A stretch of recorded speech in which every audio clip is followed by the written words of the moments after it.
Hi again then guys, and welcome to another installment of Ultimate Exotics, once again revisiting Gran Turismo 2 for a vehicle which is no longer featured in the Gran Turismo games. And this is one of the cars, probably even in my top 5 from Gran Turismo 2, of vehicles which I would really love to see return, but probably never will.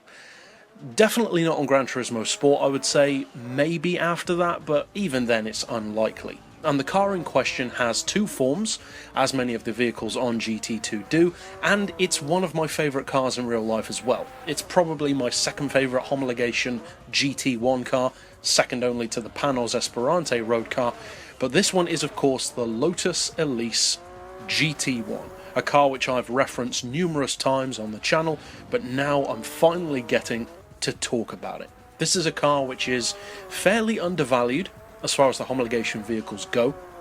As far as I know, I believe only one road version was built. It's in a dark green colour, looks absolutely fantastic as far as I'm concerned. There were a number of different racing versions, and of course we'll touch on the racing version as well. And speaking of the racing version, unlike the Litre Storm episode from last week, which of course was not a two-parter because we'd already featured the Litre Storm from Gran Turismo 6, this one is in effect two episodes from two different series in one. So I will be filing this episode under both Ultimate Exotics and GT Masters, because we're discussing both versions of the car. Now, the road version, first of all, of course, is the supercar, and then the race modify is, by definition, of course, the race car. Now, the reason why I'm not giving them individual episodes is because although one is technically the road car and one is technically the race car, they're actually no different.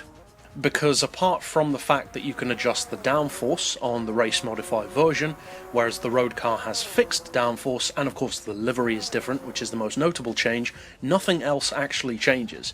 The performance isn't that different, the power is no different, the torque, the weight are all the same, so there's no real need in having two entire episodes basically talking about the same car twice. So we're putting them both together into one to look at it from both a supercar point of view, but then also a racing point of view, because of course the same car can legitimately go up against cars in both of those categories.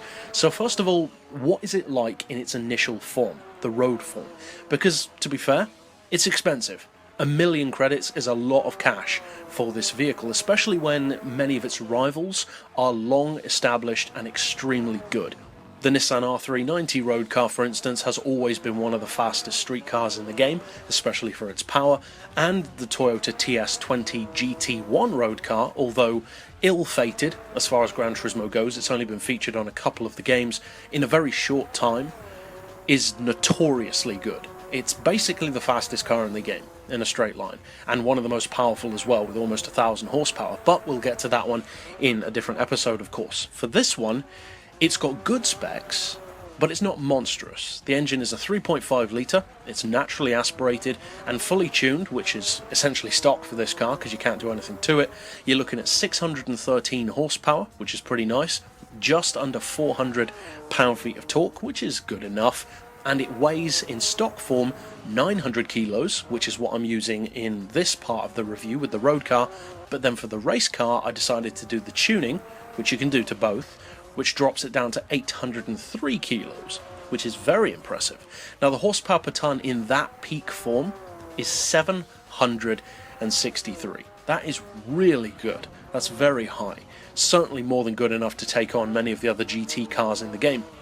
Because unlike many of the other GT cars, the weight is ridiculously low. Even compared to something like the Toyota GT1, this is almost 100 kilos lighter. That's a huge potential advantage to have, and one which under the right circumstances could make up for the fact that it has a lot less power. So, does it? Because of course I talk about this car a lot, I love this car in real life, it's, as I said, one of my favourites in this category, but with all of that being said, I unfortunately have to admit that in a very similar way, although funnily enough not quite as bad as the Esprit GT1, which we will feature on this channel in the future, this car is awful around corners. But the funny thing is, it's not awful at the same time. So what I mean by that is this is one of those cars, in a similar way to how the Caparo T1 would become years later, that you have to push to the limit for it to even be usable. Because the downforce on the car, combined with the low weight, means that you need to be travelling as quickly as physically possible to have any semblance of grip.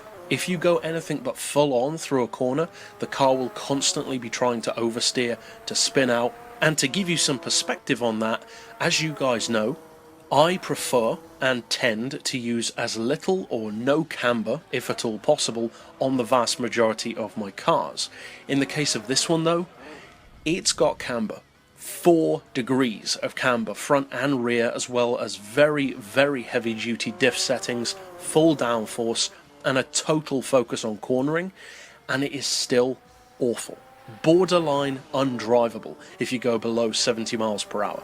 It's as bad as stuff like the Jaguar XJR15 and the Ford GT90, and that is not good, considering that this is a full-on race car, and those other two are, well, in the case of the Jag, it is technically a race car. In the case of the GT90, it's not a race car at all, so you can kind of forgive that. It's just a concept. This one, though, it actually raced, and it was intended for that and designed for that, so for it to turn out like this is very disappointing.